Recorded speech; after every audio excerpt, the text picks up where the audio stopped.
Shalom, selamat hari Minggu dan selamat beribadah pada hari ini. Semoga hari ini lebih baik dari hari kemarin. Khotbah pada minggu ini di hari yang ke-89 tanggal 30 Maret tahun 2025 diambil dari kitab Bilangan pasal 21 ayat 10 sampai dengan 20. Demikian firman Tuhan.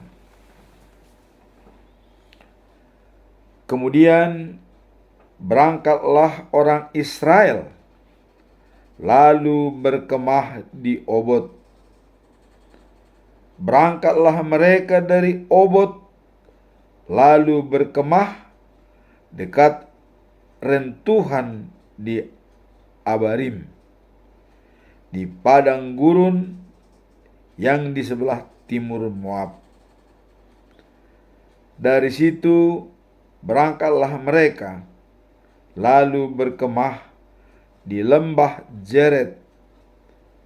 Dari situ berangkatlah mereka lalu berkemah di seberang sungai Arnon yang di padang gurun dan yang keluar dari daerah orang Amori, sebab sungai Arnon ialah batas Moab di antara orang Moab dan orang Amori. Itulah sebabnya dikatakan dalam kitab peperangan Tuhan, Waheb di Supa dan lembah-lembah ke sungai Arnon, dan lereng lembah-lembah, lereng itu terbentang ke tengah di mana terletak kota Ar, dan bersandar pada batas daerah Moab. Dari sana mereka ke Bir. Inilah sumur di mana Tuhan berfirman kepada Musa, "Kumpulkanlah bangsa itu, maka aku akan memberikan air kepada mereka." Pada waktu itu orang Israel menyanyikan nyanyian ini, "Berbual-buallah, hai sumur, mari kita bernyanyi-nyanyi berbalas-balasan, karena sumur yang digali oleh raja-raja, yang dikorek oleh kaum bangsawan di antara bangsa itu, dengan tongkat-tongkat kerajaan, dengan tongkat-tongkat mereka, dan dari padang gurun mereka ke Matana, dari Matana ke Nahaliel, dari Nahaliel ke Bamot, dari Bamot ke lembah yang di daerah Moab, dekat puncak gunung Pisga yang menghadap padang belantara. Demikianlah bacaan firman Tuhan. Dan setelah kita baca firman ini, apa makna, pesan moral, dan pembelajaran daripada khotbah minggu ini? Kalau kita melihat isi daripada firman Tuhan, dapat kita ambil makna daripada khotbah ini adalah menceritakan perjalanan umat Israel di padang gurun dan tantangan yang dihadapi mereka, termasuk peperangan melawan musuh-musuh mereka di Moab dan Amori. Jadi ini adalah menceritakan perjalanan bangsa Israel, ya,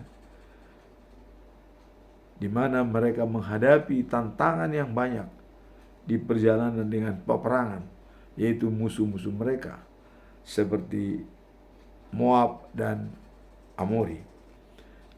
Setelah kita melihat perjalanan mereka, apa pesan yang bisa kita ambil dari khotbah ini? Pesan moralnya adalah pentingnya kepercayaan dan ketekunan dalam iman Kristen melalui masa-masa sulit.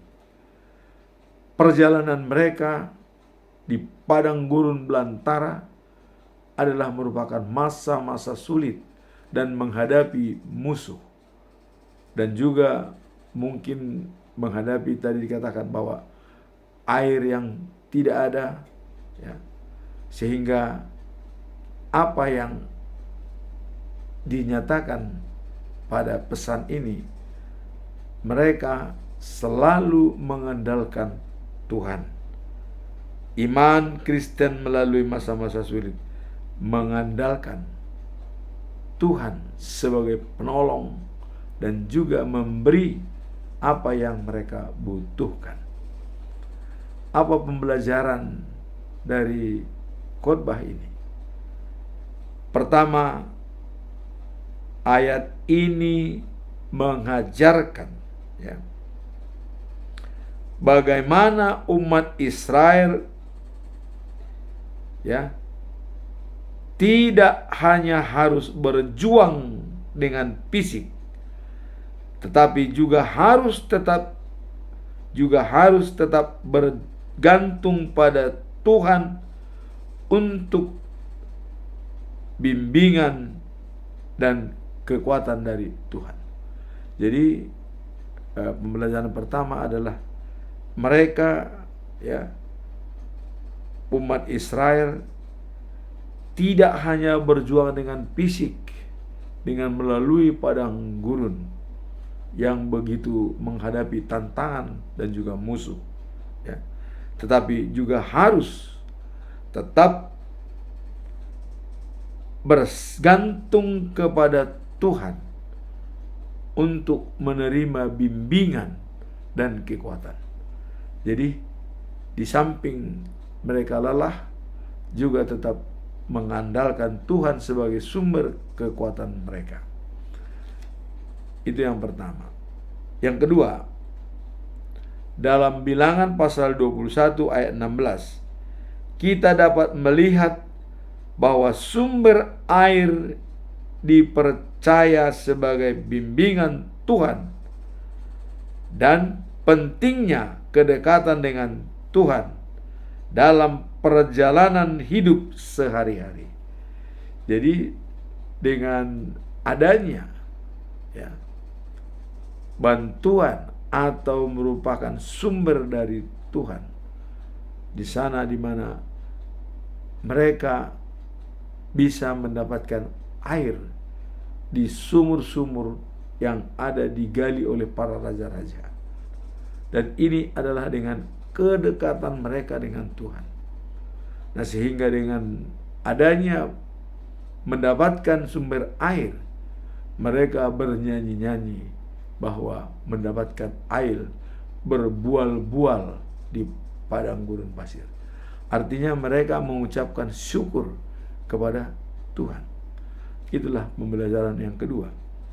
Pembelajaran yang ketiga adalah kesetiaan bangsa Israel, ya, di perjalanan, ya, Tuhan menyediakan air.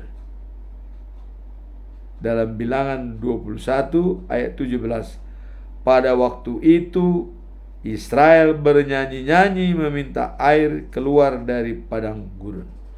Jadi setelah air keluar, mereka bernyanyi-nyanyi dengan adanya kegirangan bahwa Tuhan membantu mereka. Dalam hidup kita juga, apabila kita mencapai sesuatu yang sudah kita nantikan dan diberikan, kita akan mengucap syukur. Pembelajaran yang keempat, Tuhan menyediakan kebutuhan umatnya sekaligus mengingatkan untuk selalu bersandar kepadanya dalam setiap langkah yang diambil, terutama saat menghadapi tantangan dalam hidup. Jadi di samping bahwa mereka sudah mendapatkan apa yang mereka inginkan, dan di sini mereka diingatkan untuk tetap setia dan bersandar kepada Tuhan. Banyak orang ya, pada waktu kesusahan dia berdoa dengan serius. Pada saat dia tertolong tapi lupa mengucap syukur. Artinya seolah-olah dia tidak mengalami kesulitan setelah hasilnya diterima dengan baik. Nah, di sini mengingatkan bahwa kita bangsa Israel, di samping mereka setelah menerima bantuan dari Tuhan dan menyediakan kebutuhan mereka, sekaligus mengingatkan untuk selalu bersandar kepada Tuhan. Jadi tetap, artinya dengan pemberian itu harusnya mereka sadar bahwa segala sesuatunya adalah dari Tuhan. Itulah pembelajaran yang bisa kita ambil. Sekarang kita masuk dalam kesimpulan kita dalam perikop ini atau conclusion. Apa kesimpulan? Pertama, kita mencoba mengajukan suatu pertanyaan. Apa yang bisa diajarkan oleh pengalaman pribadi tentang ketekunan dalam iman ketika menghadapi tantangan? Jadi sekarang di sini apa ya yang bisa diajarkan oleh pengalaman pribadi tentang ketekunan dalam iman? Jadi ini sudah merupakan umum. Jadi pengalaman pribadi dalam ketekunan kita kepada Tuhan, apa yang bisa disampaikan? Mari kita lihat. Menghadapi tantangan dalam hidup merupakan ujian bagi ketekunan iman kita, seperti diajarkan dalam Alkitab. 1 Petrus pasal 5 ayat 10. Tetapi sesudah kalian menderita sebentar, Allah sendiri akan membuat kalian menjadi sempurna. Jadi dalam hal pengalaman pribadi, bahwa kita menderita sebentar dan kemudian Allah sendiri akan membuat kita menjadi sempurna. Artinya di dalam penderitaan itu ya, kita mengalami suatu kesulitan, tapi kita harus percaya bahwa Tuhan akan membuat kita menjadi sempurna.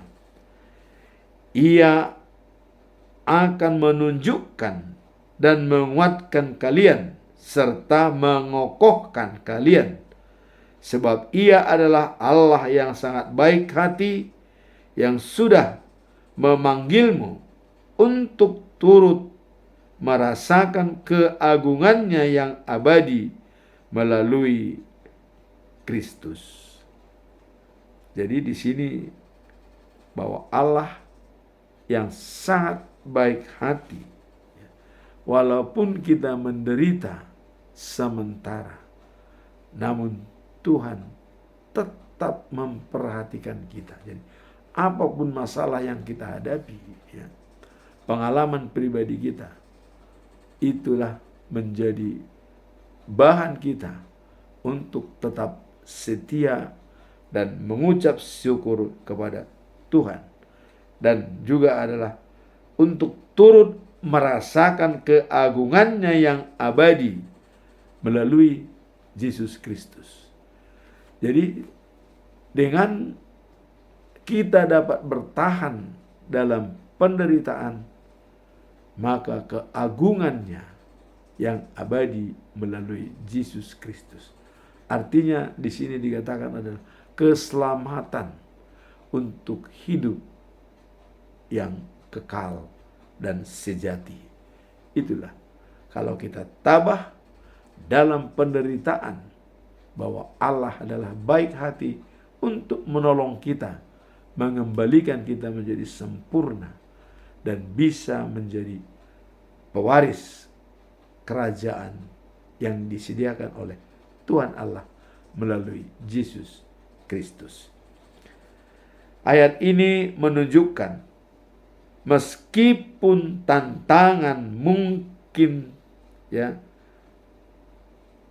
teramat berat, Allah menjanjikan pemulihan dan kekuatan bagi mereka yang tetap setia. Jadi walaupun kita mengalami tantangan yang sangat berat, namun sesuai dengan janji Allah akan memberikan keselamatan bagi kita. Karena di dalam Mazmur pasal 50 ayat 15 dikatakan panggillah aku pada saat kau mengalami kesulitan, supaya aku melepaskanmu dan engkau memuji aku. Dalam bahasa Batak dikatakan, Jo ma'au ditiki hagogotan, asa hupalua ho, jala asa dipuji ho ahu. Inilah jaminan bahwa Tuhan menjanjikan kepada orang untuk keselamatan. Yang penting kita mau setia dan memanggil namanya. Dan juga kita ingat dalam Mazmur 119 ayat 105 dikatakan, firman-Mu pelita kakiku dan terang bagi jalanku. Jadi apabila kita bersandar kepada firman Tuhan, itu merupakan pelita bagi kaki kita dan terang bagi jalan kita. Artinya ada kehidupan yang baik. Itulah tadi dikatakan keagungan yang besar melalui Yesus Kristus, kekal dan abadi. Nah, kemudian dalam setiap tantangan yang kita hadapi, ada janji Allah untuk memulihkan dan memberi kekuatan. Jadi dengan demikian, Allah selalu hadir dalam pergumulan kita. Apapun yang kita lakukan, kita tidak pernah ditinggalkan oleh Allah. Dia selalu hadir melihat permasalahan yang kita hadapi. Sekarang pertanyaan yang kedua, bagaimana cara menjaga kedekatan dengan Tuhan dalam situasi yang sulit dan penuh tekanan?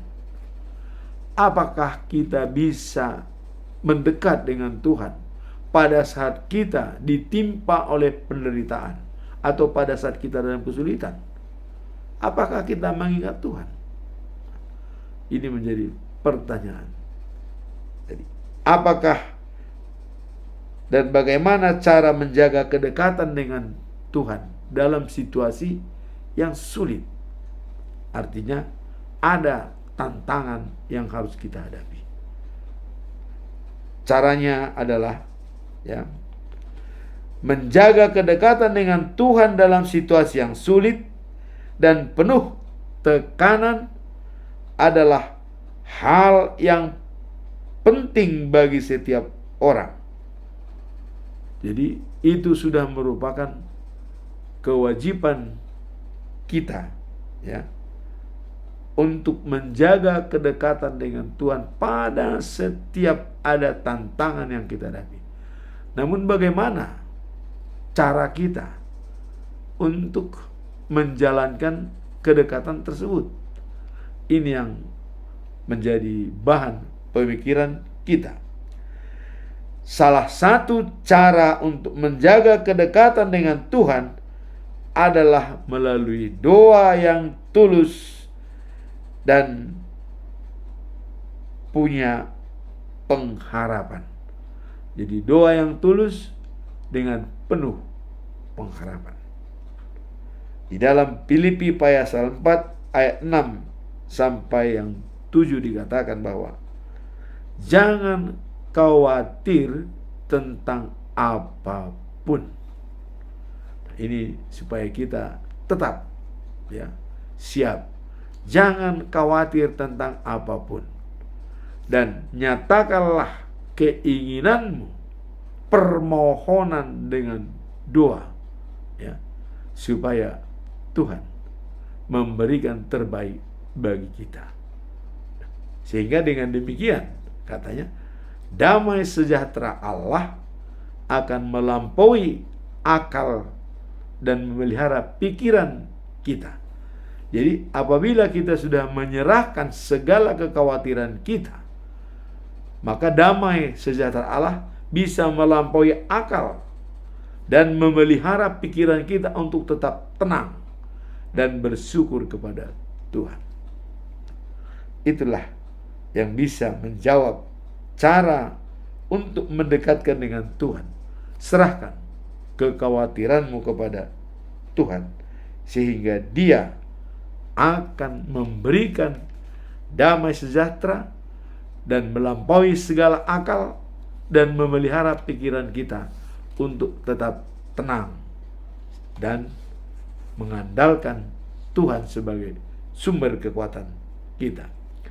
Dalam Mazmur 46 ayat 1 dikatakan, Tuhan itu adalah tempat perlindungan dan kekuatan kita, sebagai penolong yang sangat tepat pada masa kesusahan. Saya selalu mengatakan, Tuhan tidak pernah terlambat menolong kita. Kuncinya pasrah dan berserah. Kita pasrah apapun terjadi dan selalu berserah, karena kuasa Tuhan bisa ditunjukkan kapanpun dan dimanapun kita berada. Itulah penyerahan diri, pasrah, dan Tuhan tidak pernah terlambat menolong kita.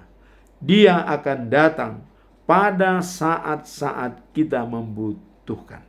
Inilah jaminan dari Tuhan kepada kita. Dalam situasi yang sulit, Tuhan adalah tempat perlindungan dan sumber kekuatan yang dapat diandalkan.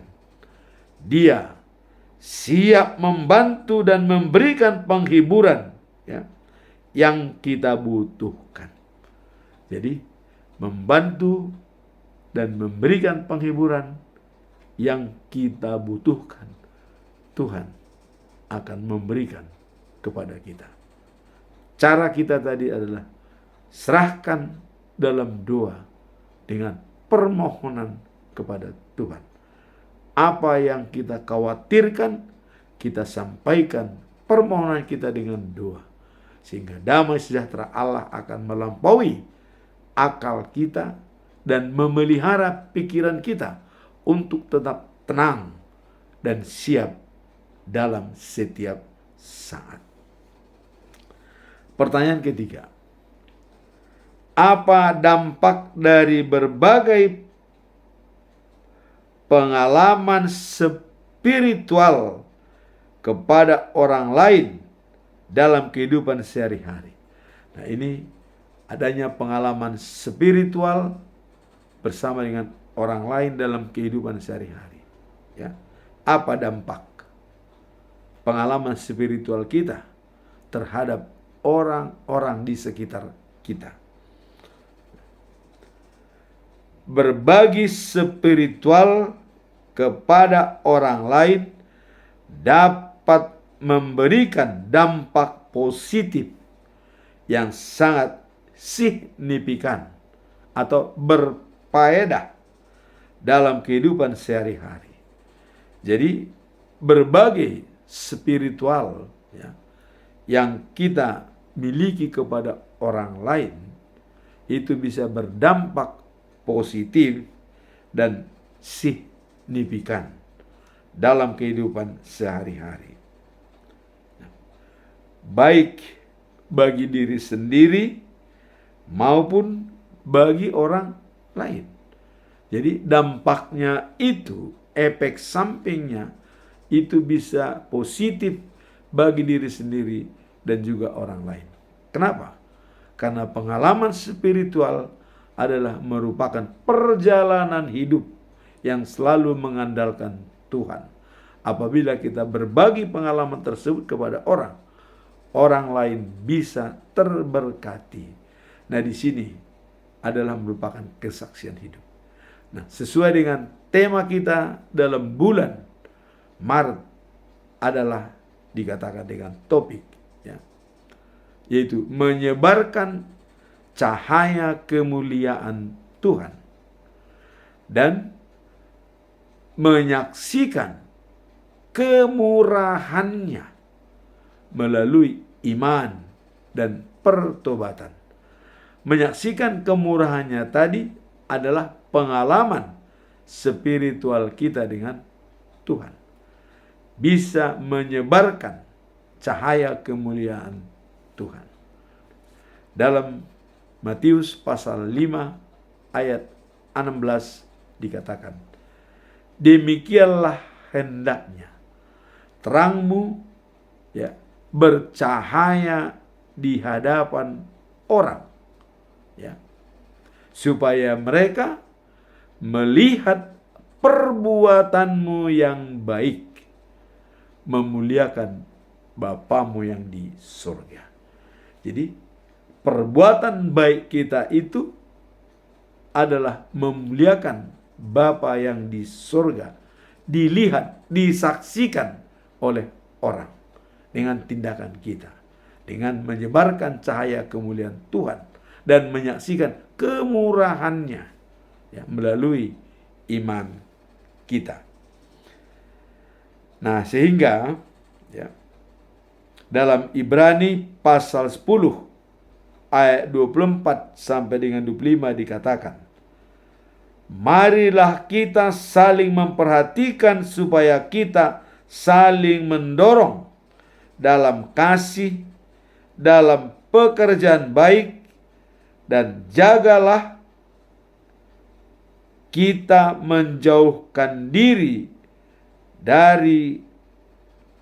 janganlah kita menjauhkan diri dari pertemuan-pertemuan ibadah kita seperti yang bisa dilakukan oleh beberapa orang.